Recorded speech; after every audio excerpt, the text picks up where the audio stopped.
Magandang gabi po mga kapuso. Naku, 24 oras na mga kapuso. Kaya man natin mga kapuso sa mga 24 oras. Dahil natulog mga balita dito mga kapuso. Naku, ayan na mga kapuso. Kung kayo ay makikinig ng balita, dito lamang kayo sa amin, sa JM7 namin mga kapuso. Kami ay tagapagbalita naman ng mga kasinungalingan at mga bayaran naman mga kapuso.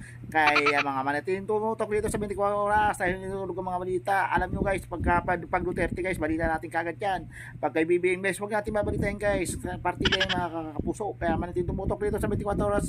Ito na nga mga kapuso, ayon sa balita mga kapuso, nang binalita ng JM7 mga kapuso, ayon di umano sa tagapagsinungaling ng Malacanang, ang pambansang lukarit ng Pilipinas kay si Claire Castro mga kababayan. At sinabi ni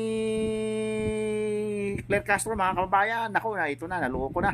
Sabi ni Claire Castro, hindi raw ikinatuwa ni BBM ang pagtakas ni Bato. Kaya ito nakalulungkot mga kapuso.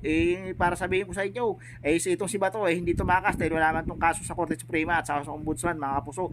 Kaya sinasabi nila mga kapuso, may warrant of arrest daw from ICC.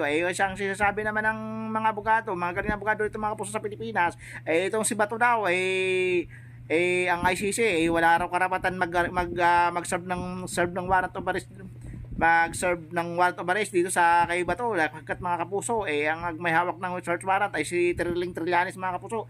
Sa totoo lang mga kapuso, hindi law enforcement itong si Trillanes mga kapuso, dahil hindi naman ordinaryong tao lang to at wala tong karapatan mag-serve ng search warrant dahil hindi to law enforcement. Kaya mga kapuso, iulitin ko sa inyo mga kapuso, kaya walang karapatang umaristo ng ibang batas ng ibang bansa dito sa Pilipinas. Nako mga kapuso, mga buwado nagsasabi. Kaya wag tayong masyadong kampante na yung mga nagko-cover up ay nagdudulong-dulungan. Ako, tigilan nyo na yan mga